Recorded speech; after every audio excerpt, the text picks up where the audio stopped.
I'm all set. Great. Well, our first speaker of the conference is Papanikolas on transcendence in positive characters.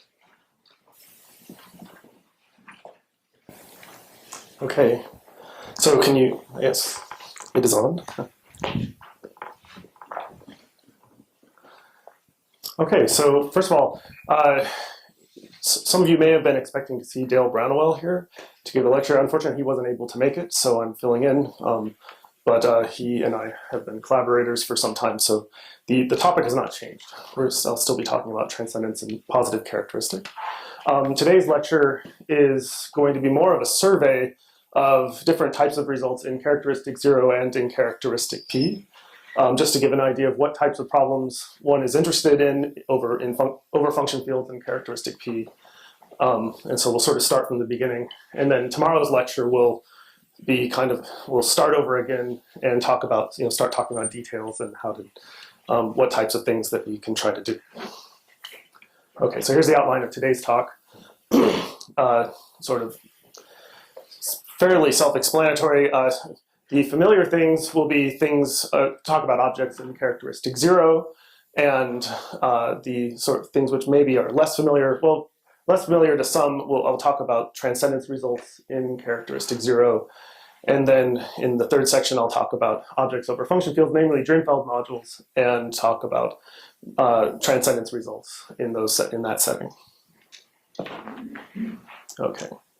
So first of all, what we'll talk about in the multiplicative group, exponential function, elliptic curves, abelian varieties, and define periods and quasi-periods and see what those are all about. Okay, so something completely familiar is the usual exponential function. And I guess the only things I want to point out is that, of course, it gives a surjective homomorphism from the additive group of the complex numbers to the multiplicative group. Its kernel is a rank 1 lattice sitting inside of the complex numbers. It has a familiar power series expansion with coefficients in Q. And we can sort of visualize it in the following way that, in the middle column, we have the action of multiplication by n for any integer n, and on the right-hand column, we're going, the exponential function transforms into taking nth power. Now, I know this is all very familiar, but this is the type of picture that we want to keep in mind when we discuss Drinfeld modules. So we'll be looking at analogs of this exact type of picture. Okay, and of course, now one of the things that one studies with the exponential function are it gives us a way to look at torsion on the multiplicative group, namely roots of unity. And so we can, for instance, write down roots of unity as division values of the exponential function. And of course, in the theory of cyclotomic fields, we learn lots of different properties about roots of unity. For instance, the Galois group of the cyclotomic field of nth roots of unity is isomorphic to the invertible elements in Z mod nz, using just the usual Artin isomorphism. And of course, the roots of unity provide a way of showing explicit class field theory for the rational numbers. And so every abelian extension of Q is contained in some cyclotomic field. And to some extent, we'll be interested in logarithms of algebraic numbers, and the logarithms of roots of unity are, well, of course we can write, this is just one particular branch of logarithm, but what we're somewhat interested in is that the logarithms of roots of unity are now rational multiples of our period of the exponential function, and that just comes from the definition of the exponential function. Okay, so then we move on to sort of rank 2 lattices in the complex plane. Essentially, we want to discuss elliptic curves. So take a smooth projective algebraic curve of genus 1, has structure of an abelian group through the usual chord tangent construction, which I won't go through, but is familiar. And of course, one of the first things one learns about elliptic curves is the Weierstrass uniformization, which comes from the study of elliptic functions. And so what one does is you have essentially there's one can form a rank 2 lattice in the complex plane, say generated by omega 1 and omega 2. So these will be complex numbers which are linearly independent over the real numbers.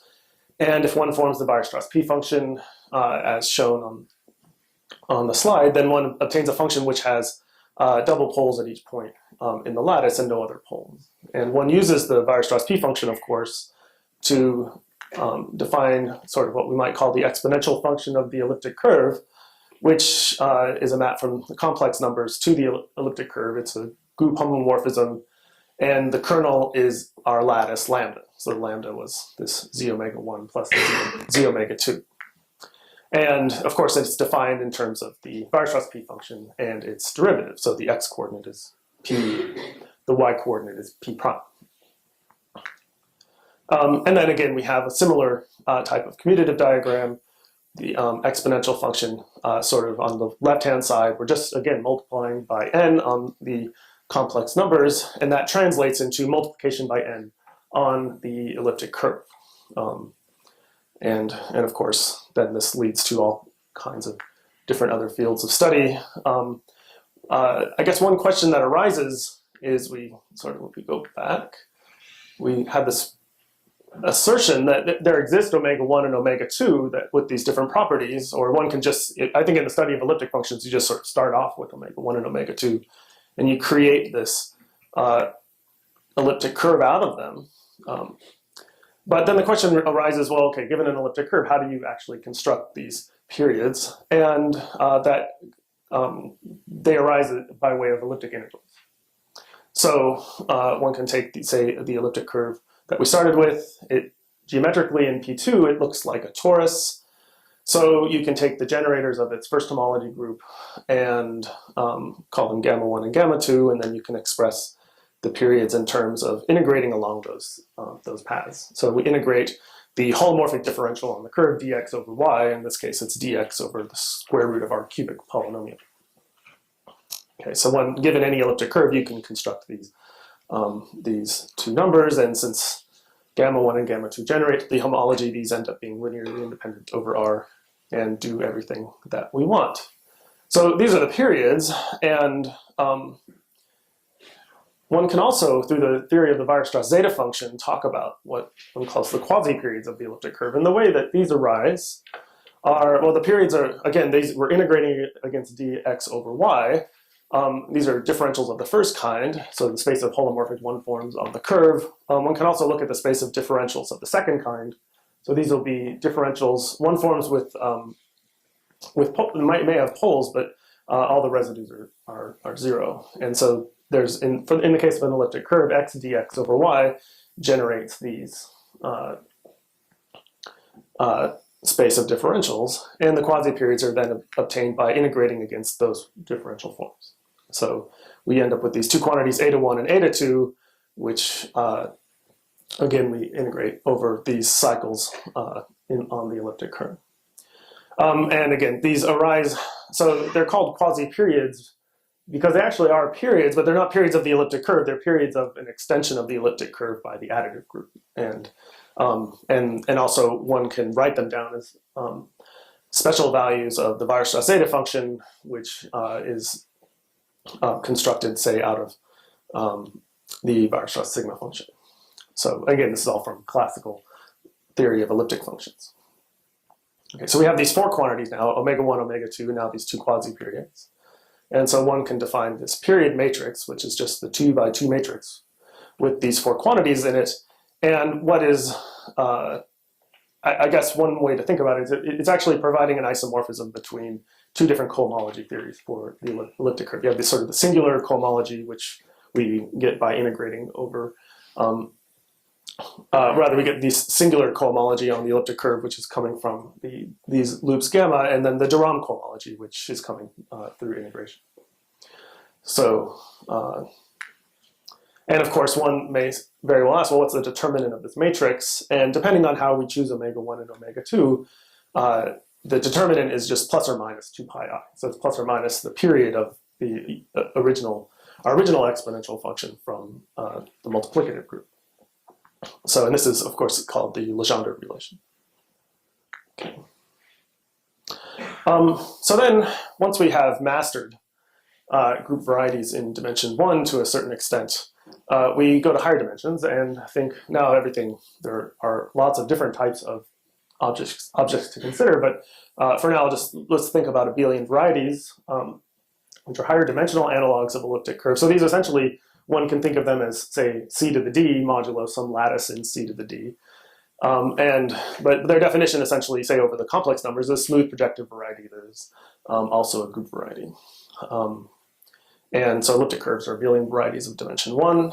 And again, given an abelian variety over the complex numbers, you can find a lattice in c to the d so that you have this analytic isomorphism between c to the d mod the lattice and the complex points of your abelian variety.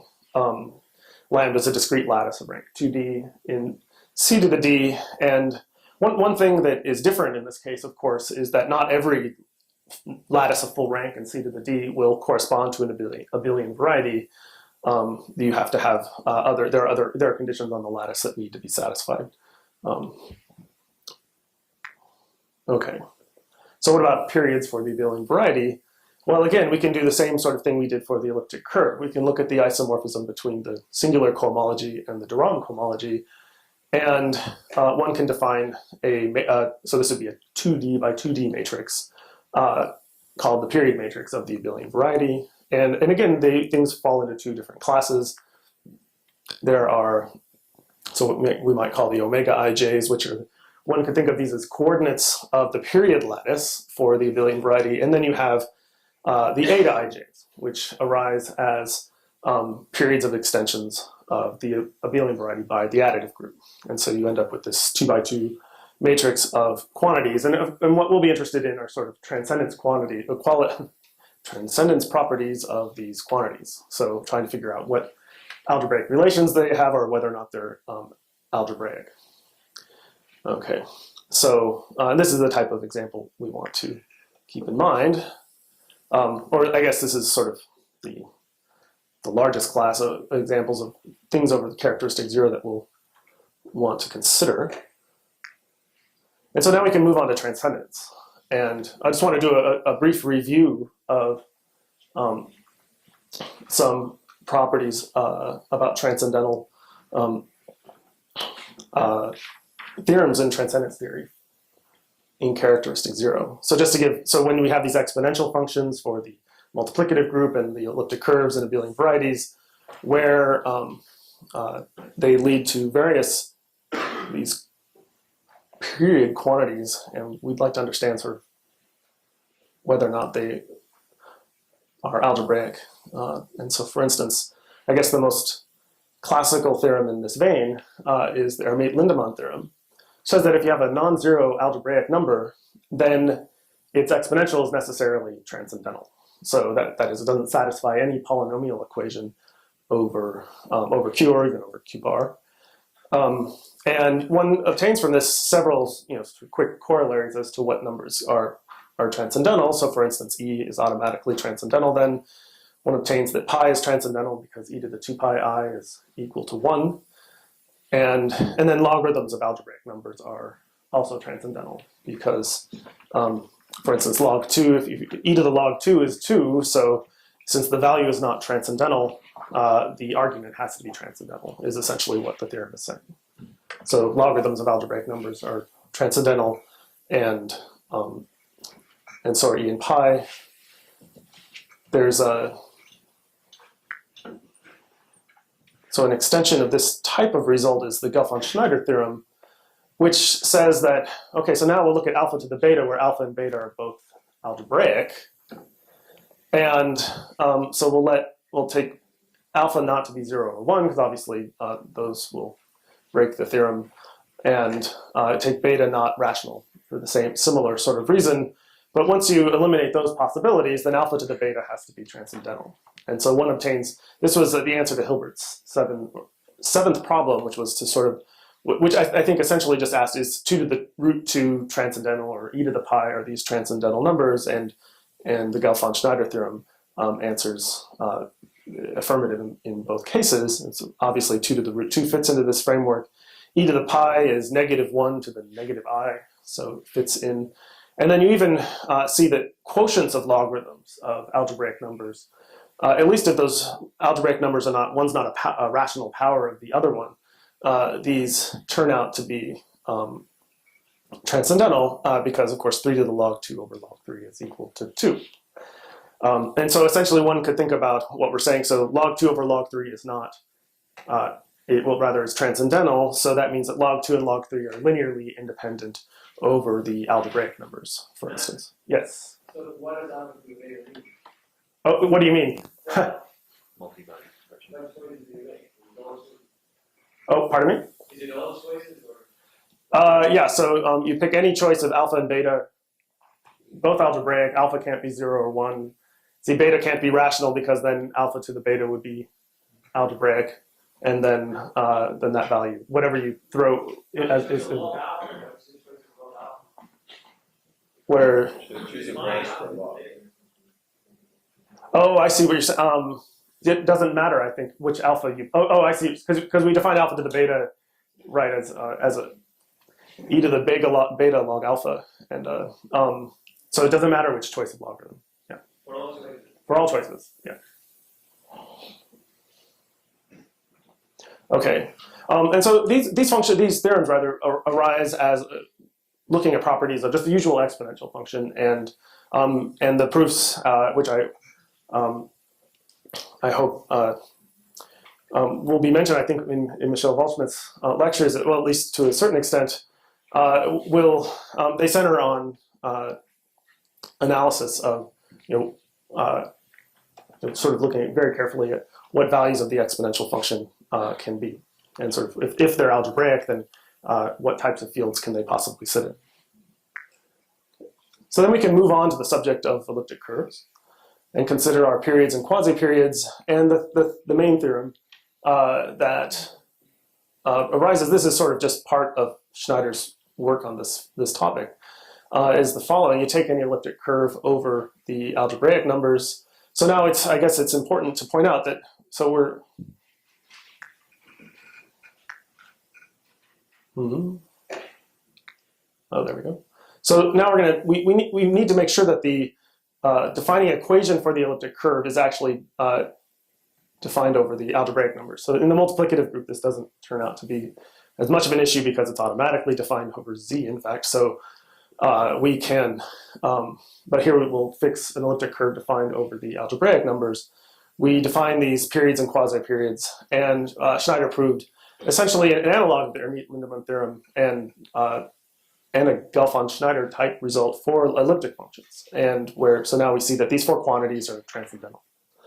And in fact, if you take, say, the quotient of omega 1 and omega 2, then there are 2 cases. One case, of course, is if your elliptic curve has complex multiplication, then you get an imaginary quadratic extension. This could certainly be possible. But if that's not the case, so if you don't have extra endomorphisms, then so in the non-CM case, then tau necessarily has to be a transcendental quantity. So there's no middle ground. What else can we say? So these are, in a sense, I mean, we've been talking a little bit about linear independence, because this is saying essentially if you're in the non-CM case, then omega 1 and omega 2 are linearly independent over the algebraic numbers, so that their quotient is transcendental. So we've, in a sense, been considering more than one quantity at the same time already, but one can sort of move on to talk about multiple quantities. And I guess one major result in this area, of course, is Baker's theorem on linear forms in logarithms, which it says essentially that if you take logarithms of algebraic numbers, and in this case, again, it doesn't matter which branch of logarithm you pick, as long as they're linearly independent, you have these m quantities, they're linearly independent over Q, then if you add in the number 1 as well, you can show these are linearly independent over Q bar. So this is usually called the qualitative form of Baker's theorem. Of course, you're probably familiar that there's also an effective form or a quantitative version, which says, well, okay, if you have a linear form in logarithms, how small can that value be? And those lead then to lots of different applications to other number theoretic problems. But we'll mainly be interested in these, at least for these talks, in the qualitative versions. Sort of what's what do we know about, say, whether or not numbers are linearly dependent, algebraically dependent, and so on. So, for instance, of course, this theorem is from, say, around the 1960s, and it says here it's an extension of the Gelfand-Schneider theorem, because one could think of if you have the quotient of logarithms being so log 2 over log 3, because 2 is not a rational power of 3. So log 2 over log 3 is transcendental. That's essentially saying log 2 and log 3 are linearly independent over q bar. So one could think of Gelfand-Schneider as being a sort of the m equals 2 version of this theorem, although it's, of course, not quite exactly, because, of course, then the linear independence statement has this extra 1 thrown in, so you get an extra quantity. Not only are the values themselves linearly independent, but you can't take a linear combination of the logarithms and get something over q bar and get something which is algebraic. So I just wanted to say, of course, this has been extended to in the case of elliptic curves and abelian varieties, say using elliptic integrals, abelian integrals, by works of several people. And I won't say much more about that, but one can form statements along these lines, say for looking at inverse images of the Weierstrass P function or other, or otherwise in looking inverse images of the uniformation, say the exponential function for the abelian variety. And of course, there's I guess a conjecture which so Dale he usually refers to this as the Gelfand conjecture, but a lot of other people refer to this as a folklore conjecture. So I'm not actually completely sure on the history. But the conjecture is that, well, okay, if we satisfy the conditions of Baker's theorem, so your logarithms are linearly independent over Q, the reason we need linear independence over Q is that you can, because of the formula, log of xy is equal to log x plus log y, there are lots of linear relations among logarithms of algebraic numbers over the rational numbers. But if we sort of mod out by all of those relations, what other possible algebraic relations can there be? And because those are the only sort of natural relations that we can come up with, just coming from the function itself, we don't expect there to be any other algebraic relations. And so then the expectation is that, so since there can't, if the numbers are linearly independent over Q, there can't be any algebraic relations, or there aren't any algebraic relations among the logarithms that we can think of. And so one would expect that, well, since we can't think of any relations, so there must not be any. And this can get you into trouble. However, in this case, one expects that this is actually the case. So what about for elliptic curves and abelian varieties? I just want to mention briefly one sort of conjecture in this direction is this conjecture of Grothendieck that says that if, say, an abelian variety dimension d defined over q bar, then if you take the period matrix for the abelian variety, so this was this 2D by 2D matrix of periods and quasi-periods, then the transcendence degree of that matrix should be equal to the dimension of what's called the Mumford-Tate group of the abelian variety. I don't think I'll go into too much more about that. I just wanted to point this out. The Mumford-Tate group is a subgroup of GL2D over Q. So it's defined in terms of in terms of an action on cohomology cycles for the abelian variety. And so what about, okay, an elliptic curve is an abelian variety. What can we say there? So in this case, the Mumford-Tate group will be a subgroup of GL2. And it turns out there are two possibilities. One is one can compute the Mumford-Tate group in this case and determine that in the first, if your elliptic curve does not have complex multiplication, then the Mumford-Tate group is GL2. If you do have complex multiplication, say by some CM field K, an imaginary quadratic field, then the Mumford-Tate group is then, say, the restriction of scalars of GM from the imaginary quadratic field down to Q. So it has dimension 2.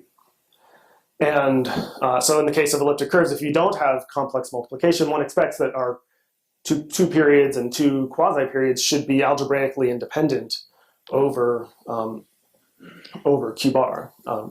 if the transcendence degree is to be 4. And in the case of complex multiplication, well, one already knows in complex multiplication that the two periods are algebraic multiples of each other, and one has similar relations for the quasi-periods. And so one gets an upper bound for the transcendence degree to be 2 in the CM case.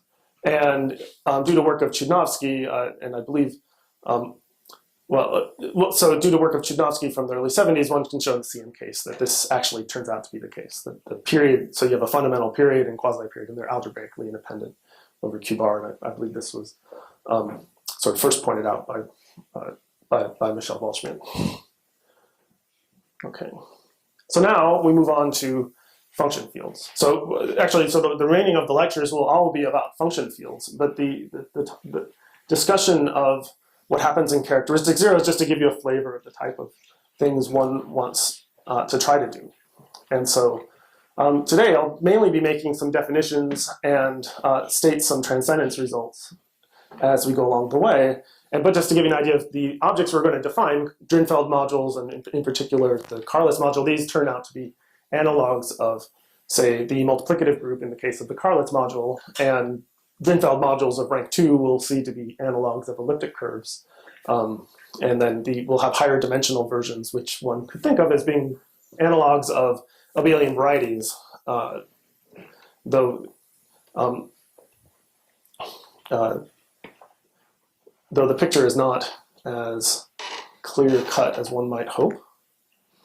So just to get, I want to present some notation. Essentially, we'll have a ring fq of theta. So this is a polynomial ring in one variable over a finite field with q elements. We're going to fix throughout a power of a fixed prime p.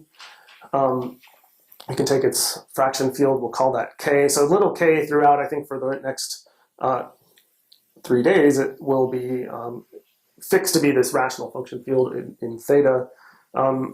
When talking about transcendence, so in the case, one often makes this initial analogy that the polynomial ring and its fraction field should be in some sense analogous to z and q. And in characteristic 0, we're interested in sort of things which are algebraic over the rational numbers, or over the one works mainly with q bar. So numbers which are transcendental are in the complex numbers, but not in q bar. And so on the function field side, we use the field k bar. In characteristic 0, we have the ring, or rather the field of real numbers. This arises as the completion of q at the usual absolute value, or at the infinite absolute value.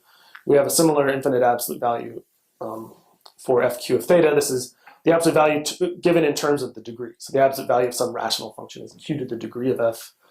And it's the completion of k at infinity is a Laurent series field in 1 over theta. So many of the objects we'll be defining will actually be in this field or in finite extensions of it. Now, as one knows from p-adic analysis, or if you attended the Arizona Winter School a year ago and learned more about p-adic analysis, one can, say, take the algebraic closure of k bar, but it's no longer a complete field. And so one has to take the completion of that field. And one obtains this field C infinity, which in our case will be like the complex numbers. One will be talking about analytic functions over C infinity. And one of the so C infinity is a complete algebraically closed field, in this case of characteristic P. So how do we define Drinfeld modules? Well, one thing we can do is fix the qth power Frobenius, we'll call that f, say on C infinity, so f of x is x to the q. And now for some subfield of C infinity that contains fq, we'll define the ring of twisted polynomials over k to be, well, it'll be polynomials in the Frobenius, but we want to think of these as being endomorphisms of C infinity. So the elements of k will be endomorphisms of C infinity just by scalar multiplication. And the Frobenius will be x goes to x to the q. And so if you take polynomials in these endomorphisms, you arrive at this condition here, that if you, say, first multiply by some constant c and then apply the Frobenius, that's the same thing as applying Frobenius and then multiplying by c to the q. Because when you have the c on the inside here, that c will be raised to the q power when you take the Frobenius. And so essentially we have this K of f is a non-commutative ring. It's given by polynomials in K, rather polynomials in f with coefficients in K. And what we find is that K of f can be written down to be isomorphic to FQ linear endomorphisms of the additive group of K.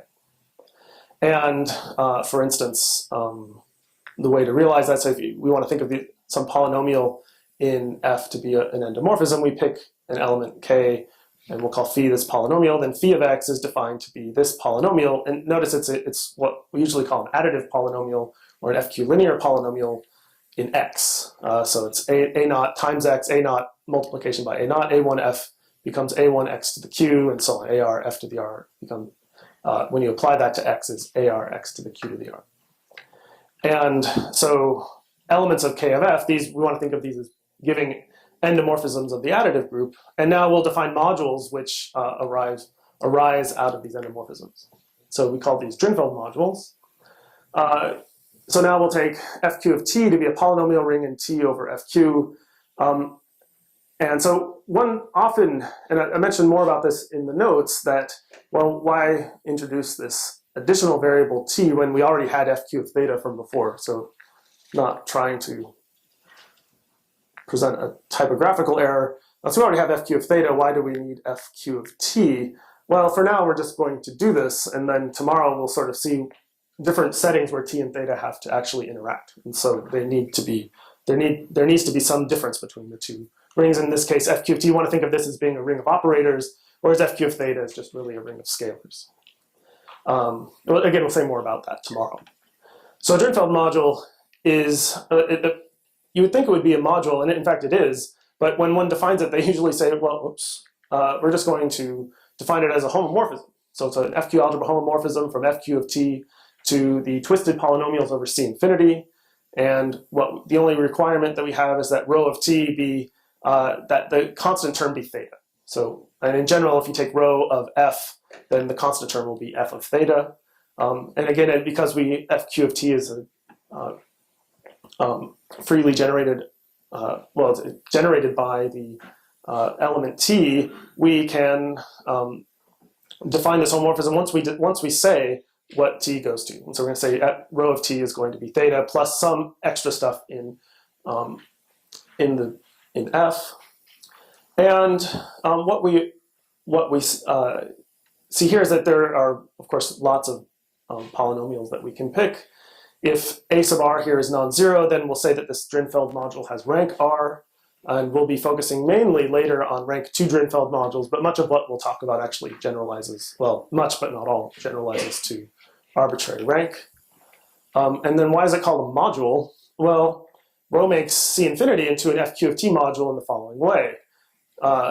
So f will be some element of FQ of t, x is some element of C infinity. The action or operation is defined by f star x is rho f of x, where rho of f is some polynomial in the Frobenius, and then rho f of x, so rho of f is an endomorphism of the additive group now of C infinity. And so you translate it into a additive polynomial, much like we did here. And so rho sub f of x then is some, you take some Frobenius polynomial and you apply it to x. Just a bit of more notation again. If a1 through ar happen to be in some field k, then we'll say that the Drinfeld module is defined over k. And again, the highest degree of f, say for rho of t is, or the degree in the Frobenius of rho of t will be called the rank of the Drinfeld module. So the first Drinfeld module that we consider is, and this was defined essentially back in the 1930s by Karlitz, is called the Karlitz module. And it's a rank 1 Drinfeld module, and we'll call it C, and C of t is just the polynomial theta plus f. So what that means is, in terms of the module structures, that C of t applied to some number x will be theta x plus x to the q. And what can we say here? Well, a few things. One can also define, or this what's called the Karlitz exponential function, and the definition, of course, this definition doesn't really come out of, it seems to come out of the blue, but in fact, what this function, I'll say more about it in a second, it satisfies this functional equation down here. The exponential of theta of z is theta times the exponential of z plus the exponential to the qth power. So one defines a power series which satisfies that formal relation, and then one proves different properties of it. So in particular, it's an entire surjective f-cubed linear function satisfying these functional equations. And the functional equation for the exponential of theta z and so on is the same. So it becomes theta times the exponential plus the exponential to the qth power here. So if we go back, we see, oh, that's the same thing as the action of the Carlitz module on C infinity. So take x to be the exponential function. So what we're thinking of the exponential function is uniformizing the Carlitz module. And one shows once you have this first functional equation, and then you, in fact, for any polynomial in f(q) of t, you get a similar relation. That the precomposition by f of theta is the same as the f action of the Carlitz module on the exponential function. So we have, again, a commutative diagram of f(q) of t modules. On the left-hand side, t just acts by multiplication by theta, and on the right-hand side, t acts by the Carlitz module action. And so we end up with a, again, we can think of the Carlitz module as being C infinity model lattice, much like in the case of the multiplicative group or in the case of an elliptic curve. And what is the kernel of the exponential function? Well, it turns out to be a discrete submodule of C infinity, and it's an f(q) of theta module. Generated, so it's rank 1, generated by a number which we'll call pi q, and pi q is called the Carlitz period. It'll factor in heavily in the next few days, and one can write down, say, an explicit formula for it. So this is one particular formula that's a product expansion for this number, and one can see that this product converges in k infinity, so in fact, it's in a finite extension of k infinity, namely we take this q minus first root of negative theta, and it sits in that finite extension. And here, when we write down this root q minus first root, we're saying we're fixing one root and leaving it that way. So what we end up with is an exact sequence of f(q) of t modules. The kernel is this rank 1 lattice over f(q) of theta generated by pi q. And then there's this theorem of Wade, who was a student of Carlitz, who proved that this Carlitz period is actually transcendental over k bar. So it doesn't sit in k bar, much like pi is transcendental over q bar. We'll come back later, probably in, if not tomorrow on Monday, to give a short proof of this result, but using different methods that he used. He used essentially properties. He looked at this expansion of pi q and then looked at properties of its expansion to see that it couldn't actually sit inside of k bar. One can also talk about Drinfeld modules of rank 2.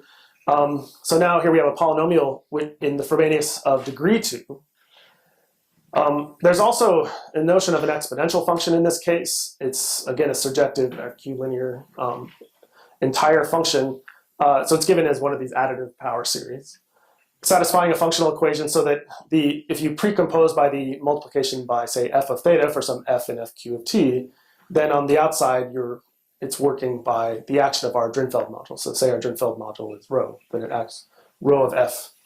The exponential of precomposition by multiplication by f is the same thing as rho of f applied to the exponential function.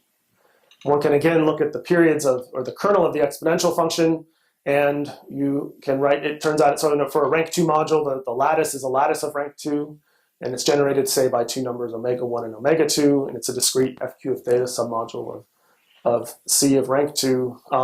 You might ask, well, what about for higher ranked Drinfeld modules? I'm not going to say too much more about them, but in that case, it's the same sort of picture goes through, but the lattice now is of rank R. And unlike the complex numbers in C infinity, you can have lattices of arbitrarily high rank, say discrete lattices over, say, f(q) of theta, which the rank can be arbitrarily high.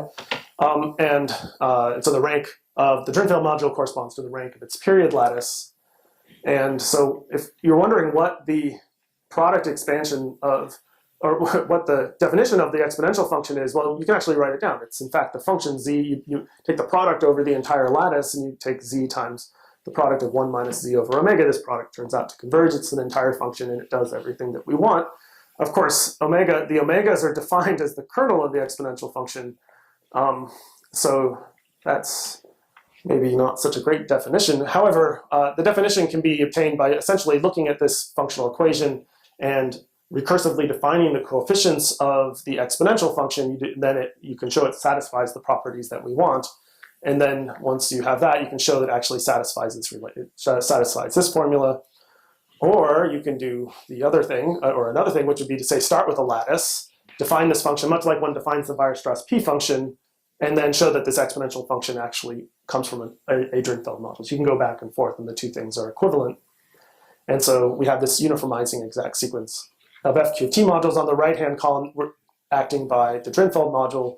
In the middle, we're acting by just by scalar multiplication. Okay, so what about for Drinfeld modules of rank 2? So we already said that the Carlitz period was known to be transcendental by Wade. So in the case of elliptic curves, we had periods, and we also had quasi-periods. And one can also define quasi-periods in the case of rank 2 Drinfeld modules. I don't think I'll talk about them too much other than to say, well, we'll talk about them, but I won't define them. They're defined in the notes. So they do in the same, just as like for elliptic curves, in this case, they arise as periods of extensions of your Drinfeld module by the additive group. And so there's a rich function theory going on there as well. And much like in the case of elliptic curves, you have a Legendre relation that you take the determinant of, say, the period matrix for these quantities. It'll be some multiple of the Carlitz period, and the multiple is some element of the finite field. So what do we end up with? Well, so what can we say about transcendence? Well, there's several series of papers by Jingyu from the 1980s, which talked about the exact problem. Well, given these quantities for Drinfeld modules, T modules, and well, we'll talk about T modules in a second, we can define these periods and quasi-periods. What can we say about their transcendental properties? Are they transcendental or not? And so this is just an example of one of his many theorems on the subject. But for example, in the case of a Drinfeld module of rank 2, defined over k bar, these four quantities are transcendental over k bar. So this is an analog of one of these results of Schneider. So we know these four quantities to be transcendental, but we don't know. And there is more that one can say, which I will mention soon enough. On the other hand, when we had elliptic curves, those were abelian varieties of dimension 1. So we can also try to increase the dimension. And this becomes a little bit of a tricky business. Whereas in the case of Drinfeld modules, every lattice gives you a Drinfeld module. Every Drinfeld module comes from a lattice, much like for elliptic curves. Any lattice in the complex plane comes from some elliptic curve, and every elliptic curve has some lattice associated to it. In the case of higher dimensions, it's not quite so straightforward, but one can make the definition of a higher dimensional Drinfeld module. This is a definition due to Greg Anderson, and it arises in the same sort of way. We'll call our T module A. We'll have a ring homomorphism from FQ of T again, but now into the endomorphisms of, say, some power of C infinity. So in this case, what are the endomorphisms of C infinity to the D? The FQ here means we want the endomorphisms to be FQ linear. And that will be isomorphic to D by D matrices with coefficients in the polynomial ring. And so when we write these down, A of T is now going to be given by a polynomial in F, but now the coefficients are going to be matrices. And so the matrices here will be D by D matrices over C infinity.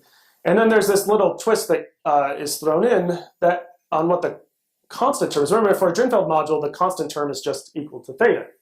But for a T module, we have a little bit of latitude, and we do take theta times the identity, but then we add in a nilpotent matrix. Or we allow adding in a nilpotent matrix. So the idea is that the constant term then is a D by D matrix all of whose eigenvalues are equal to theta. And again, it defines a structure on C infinity to the D in the same way. You have a polynomial f of t. You act on x. X now is a vector in C to the D, and it acts by you take this endomorphism A of f and it acts on x. And so A of f is now this sort of polynomial with matrix coefficients. And what Anderson showed was that you can, in fact, define an exponential in this case. So it's a multivariable function over, let's say in this case, a d variable function over c infinity, and it has the property that satisfies this functional equation relation, much like we had in the case of Drinfeld modules. So pre-multiplication by whatever the constant term is, say for t, is the same thing as the t module action A of t on the right-hand side. And so we can essentially, what we'd like to do is write down an exact sequence like this, where on the right-hand side here, we're acting by the t module action on c infinity to the d, and here on t acts by this matrix theta plus n. And this all works out well and good if the exponential function is surjective, which happens often enough in all of the cases that we'll consider, but it's not always the case. This exponential function is not necessarily surjective, and there are examples of such t modules where it's not surjective. However, if it is, then one can realize this, the t module A as c infinity to the d model lattice, because the kernel of the exponential function is shown to be, that's nice. Okay, so it's a fq of theta t submodule of c infinity to the d, discrete of some rank. And this lambda is called the period lattice of A, and we can also define quasi-periods in this case. I won't say much more about it here, but it's possible to do just again by looking at extensions by the additive group. So where do we end up? So there are actually lots of theorems about sort of which address multiple quantities in this setting. So looking at several periods of Drinfeld modules, say you have a Drinfeld module of rank R, looking at the periods of the Drinfeld module individually, or maybe you have a collection of Drinfeld modules and you want to consider all of their periods at once, or you want to look at periods of T modules, and then also look at logarithms of these quantities as well, much like in the case of Baker's theorem. Everything boils down to what's called Yu's theorem of the sub-T module, which it says essentially the following thing. So first of all, this is an analog of Wustholz's theorem on Wustholz's subgroup theorem for commutative algebraic groups. But it works in the following way. So we start off with some T module of dimension d defined over k bar. And you suppose you have some vector u in c infinity to the d, such that when you apply the exponential of your T module to it, you get k bar to the d. And I should have put in here the word uniformizable T module in the sense that we require that the exponential function here be surjective. However, we're not. Again, in the examples that we'll be dealing with, that will always be the case. So, okay, so we have the exponential of u is algebraic. The coordinates are all algebraic.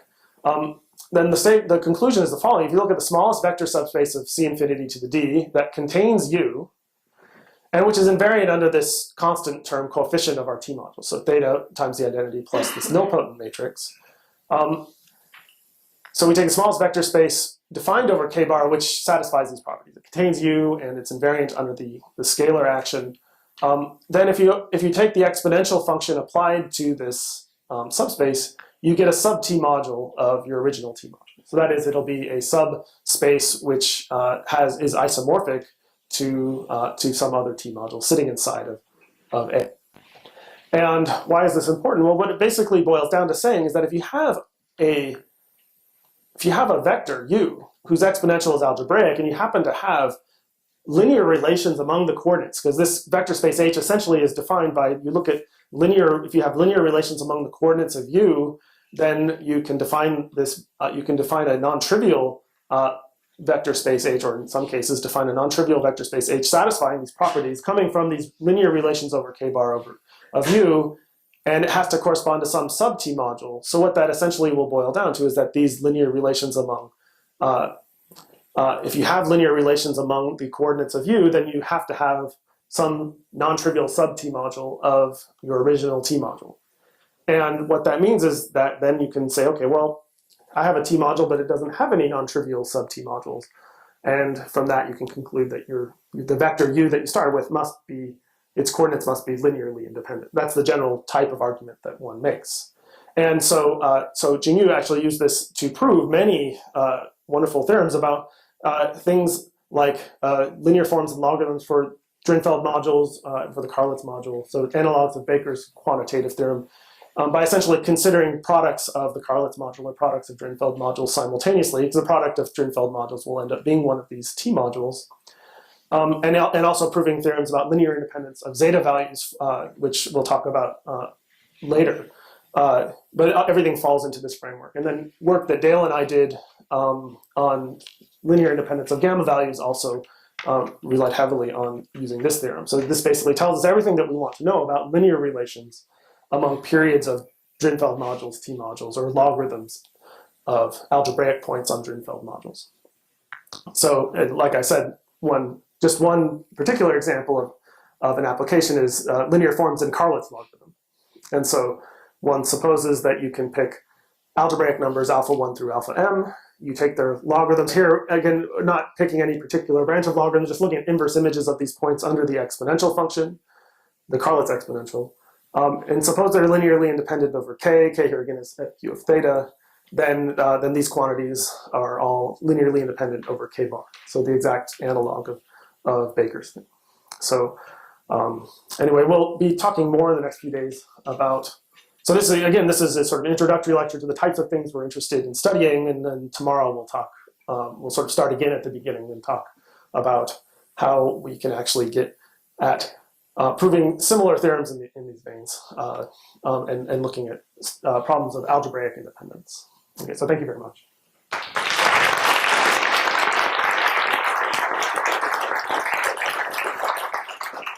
Great. Are there any questions? Yes. In the case of the Drinfeld modules, does the theory of vacancies fit possible in some chronology? They do. So this was, I think, worked out by Geckler in the late 80s.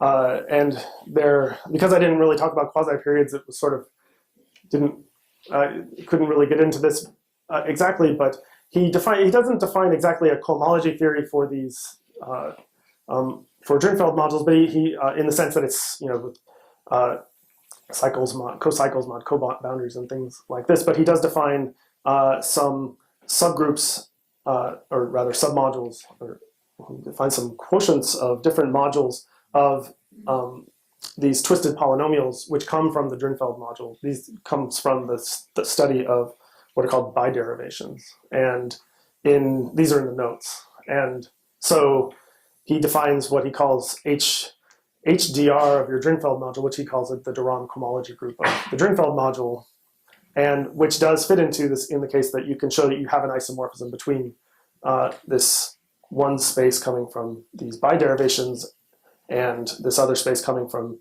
the periods, and that the getting back and forth is obtained using this period matrix. So it's not quite a cohomology theory in the sense of sheaves on something cohomology, but there is some kind of identification.